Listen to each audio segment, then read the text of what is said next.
नमस्कार दोस्तों, आधार स्टडी में आपका स्वागत है। दोस्तों, आधार स्टडी यूट्यूब चैनल पर राजस्थान जीके वन लाइनर का एक सेशन चल रहा था जिसमें 20 क्वेश्चन हम करते थे। मुझे काफ़ी बच्चों ने इस सेशन में क्वेश्चन की क्वांटिटी कम करके और थोड़े क्वेश्चन को डिटेल से समझाने के लिए कहा था।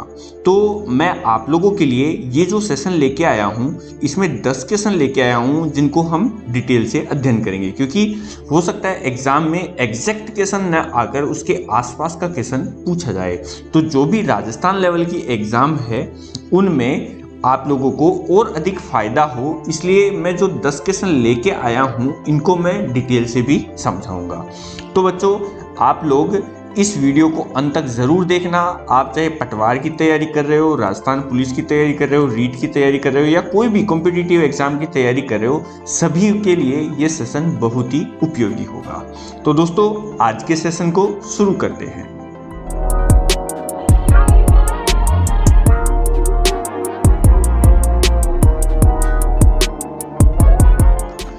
दोस्तों, आज का सेशन है राजस्थान राज्य व्यवस्थापिका, मतलब हम राज्य व्यवस्थापिका के बारे में आज चर्चा करेंगे। ये जो टॉपिक है ये पटवार के लिए बहुत ही महत्वपूर्ण है, क्योंकि पटवार में इस टॉपिक से कई सारे क्वेश्चन पूछे जाते हैं, इसलिए आप लोगों को विशेषतः ध्यान रखना है। तो बच्चों, आज के टॉपिक का अपना पहला क्वेश्चन है कि राज्यों की व्यवस्थापिका किस प्रकार की होती है। कहने का मतलब है कि राज्य की जो व्यवस्थापिका है वो कितनी स्तरीय होती है। तो इसका सही आंसर है त्रिस्तरीय। अब इसके बारे में हम डिटेल से चर्चा करते हैं। त्रिस्तरीय कैसे है? तो बच्चों, आप लोगों को बता दूं, जो राज्यों की व्यवस्थापिका है उसमें 3 भाग होते हैं। 3 भाग कौन कौन सा? एक तो होता है विधान मंडल। क्या होता है? विधान मंडल। आप लोग इसको अच्छे से ध्यान रखना। पहला भाग तो हो गया विधान मंडल। दूसरा भाग जो इसका होता है वो होता है कार्यपालिका। क्या होता है? कार्यपालिका। ठीक है। और जो अगला तीसरा भाग है उसे हम कहते हैं न्यायपालिका। या आप लोगों ने पढ़ा होगा, जिसको नहीं पता उसको अच्छे से ये याद रखना है। तो व्यवस्थापिका के 3 भाग हो गए। अब मैं इसके बारे में बता दूं, विधानमंडल जो होता है ये वो भाग होता है जिसमें शासन संचालन हेतु कानून बनाने की शक्ति निहित होती है। किसकी? कानून निर्माण की जिसमें शक्ति निहित होती है, उसे हम क्या कहते हैं? विधान मंडल कहते हैं। इसके बारे में आगे भी चर्चा करेंगे। नेक्स्ट है कार्यपालिका। कार्यपालिका क्या होती है? इसमें निर्वाचित जनप्रतिनिधियों के माध्यम से शासन संचालन होता है। इसके माध्यम से क्या होता है? शासन संचालन। और कौन करता है? जो निर्वाचित जनप्रतिनिधि होते हैं उनके द्वारा ये शासन संचालन किया जाता है। तीसरा जो भाग है न्यायपालिका का, ये वो भाग है जो विभिन्न स्तरीय न्यायालयों के माध्यम से जनता को न्याय प्रदान करता है। क्या करता है? ये न्याय प्रदान करता है। तो ये तीनों पॉइंट आप लोगों को ध्यान रखना है। अगला क्वेश्चन है कि राज्य की विधायी शक्ति, ध्यान रखना, ये राज्य की जो विधायी शक्ति है वो कहाँ निहित होती है, ये अपना टॉपिक है। तो मैं इसके बारे में आप लोगों को बता दूं कि राज्य की जो विधायी शक्ति है वो राज्य के विधानमंडल में, किसमें? राज्य के विधानमंडल। देखो, अपन ने यहाँ पर इसकी चर्चा की थी, विधानमंडल व्यवस्थापिका का भाग है, तो विधायी शक्तियाँ विधानमंडल में ही निहित होती है। कैसे निहित होती है? तो मैं इसके बारे में आप लोगों को डिटेल से बता दूं कि संविधान का जो अनुच्छेद है, ध्यान रखना कौन सा?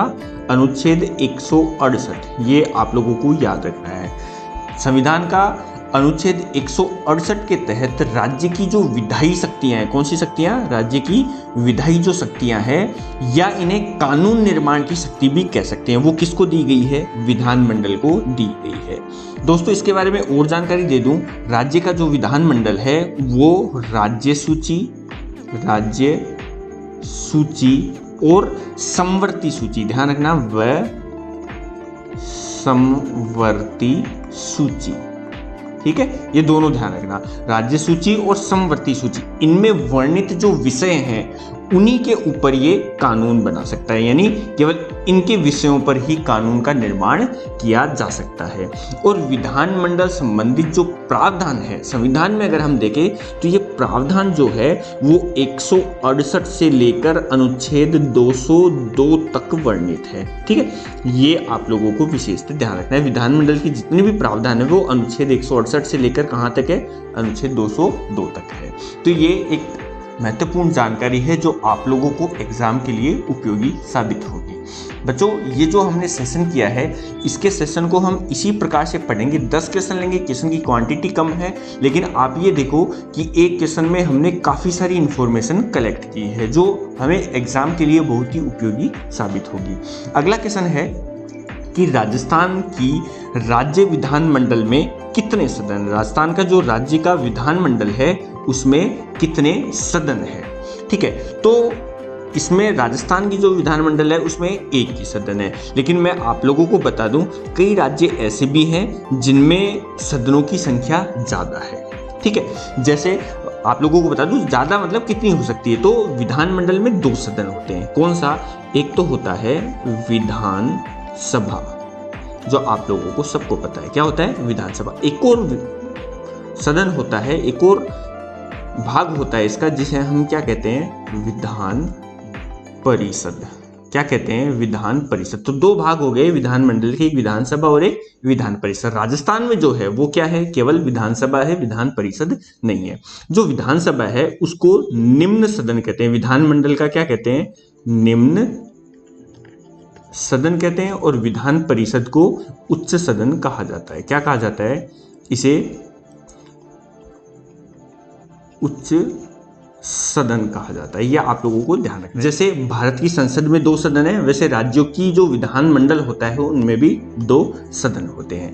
हम बात करें कि विधान परिषद कौन कौन से राज्य में है, तो आप लोग ध्यान रखना, यूपी, बिहार, कर्नाटक, महाराष्ट्र, तेलंगाना, आंध्र प्रदेश, इनमें विधान परिषद भी है। मतलब जो विधानमंडल है वो द्विसदनात्मक है। ठीक है, अगला क्वेश्चन है कि राज्य की कार्यपालिका का प्रमुख कौन होता है। बहुत ही महत्वपूर्ण क्वेश्चन है, आप लोगों को वैसे इसका पता होगा, लेकिन इससे संबंधित जो जानकारी है वो बहुत ही उपयोगी होगी। राज्य की कार्यपालिका का प्रमुख कौन होता है, तो कार्यपालिका का प्रमुख याद रखना कौन होता है बच्चों, राज्यपाल होता है। इसके बारे में और जानकारी मैं दे दूं कि राज्य की जो कार्यपालिका है उससे संबंधित जितने भी प्रावधान है, ठीक है, कार्यपालिका से ध्यान रखना, कार्यपालिका से संबंधित जितने भी प्रावधान है वो अनुच्छेद कौन सा, 153 से लेकर अनुच्छेद 167 तक है।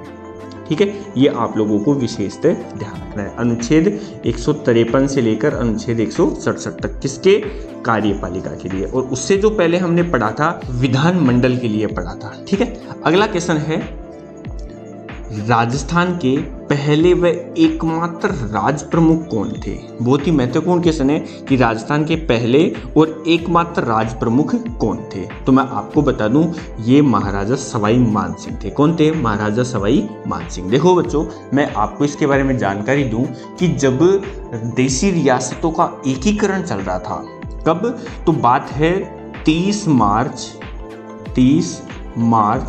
1949 की।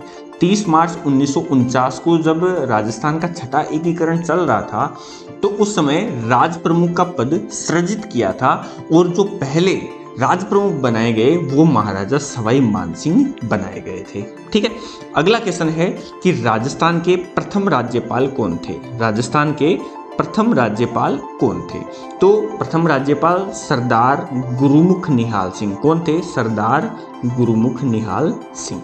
अब मैं इसके बारे में और जानकारी दे दूं कि जब एकीकरण चल रहा था उस समय एकीकरण को पूर्ण होने में काफ़ी समय लगा था, और जो एकीकरण पूर्ण हुआ था राजस्थान का वो 1 नवंबर 1956 को पूर्ण हुआ था। ये एकीकरण कंप्लीट हो गया था।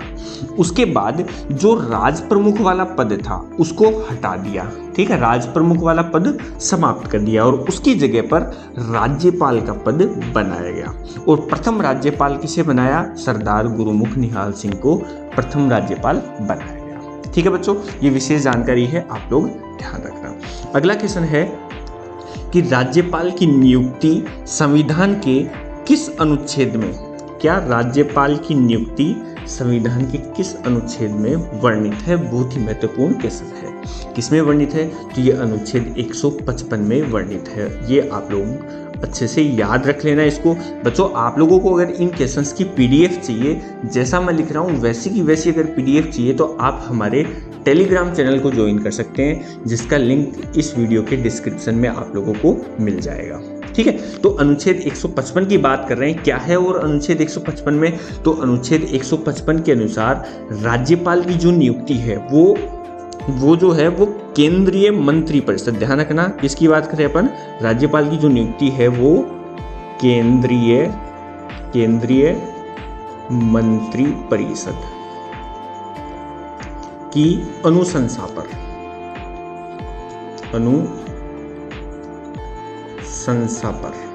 कौन करता है?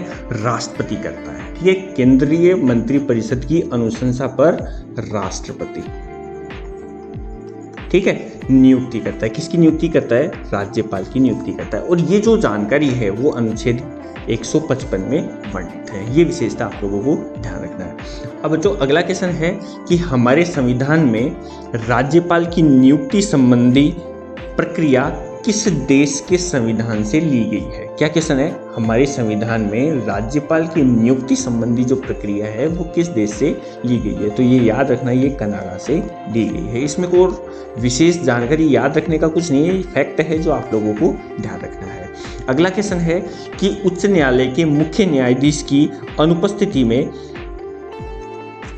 राज्यपाल को पद व गोपनीयता की शपथ कौन दिलाता है? क्या उच्च न्यायालय के मुख्य न्यायाधीश, देखो वैसे तो उच्च न्यायालय का मुख्य न्यायाधीश राज्यपाल को शपथ दिलाता है, लेकिन यहाँ पर क्वेश्चन है कि अगर मुख्य न्यायाधीश नहीं है, वो अनुपस्थित है, तो उस कंडीशन में पद व गोपनीयता की शपथ कौन दिलाता है? तो ये जो शपथ दिलाने का कार्य है वो उच्च न्यायालय का वरिष्ठतम न्यायाधीश करता है। याद रखना आप लोग कि मुख्य न्यायाधीश वैसे राज्यपाल को शपथ दिलाता है, लेकिन अगर नहीं हो तो कौन दिलाएगा? उच्च न्यायालय का जो वरिष्ठतम न्यायाधीश होगा वो पद व गोपनीयता की शपथ दिलाता है। तो अगला क्वेश्चन है कि राज्यपाल अपना त्याग पत्र, ध्यान रखना, राज्यपाल अपना त्याग पत्र किसे प्रेषित करता है? तो राज्यपाल जो है वो अपना त्याग पत्र राष्ट्रपति को ही भेजता है। कई बच्चों को कंफ्यूज होता है कि वो उच्च न्यायालय के मुख्य न्यायाधीश को भेजता है, लेकिन ऐसा नहीं है। राज्यपाल जो अपना त्याग पत्र है वो किसे भेजता है? राष्ट्रपति को भेजता है। तो बच्चों, ये आज के 10 क्वेश्चन है। कैसा लगा आप लोगों को सेशन? कमेंट के माध्यम से जरूर बताना। इसको कंटिन्यू रखना है, इसके बारे में भी आप लोग बता सकते हो। इसके बारे में कोई और सुझाव हो तो वो भी आप लोग कमेंट के माध्यम से दे सकते हो। मैंने आप लोगों को बता दिया कि अगर आप लोगों को इनकी पीडीएफ चाहिए तो वो आप लोग हमारे टेलीग्राम चैनल से डाउनलोड कर सकते हो। तो बच्चों, आज के लिए इतना ही। मिलते हैं नेक्स्ट क्लास में। धन्यवाद।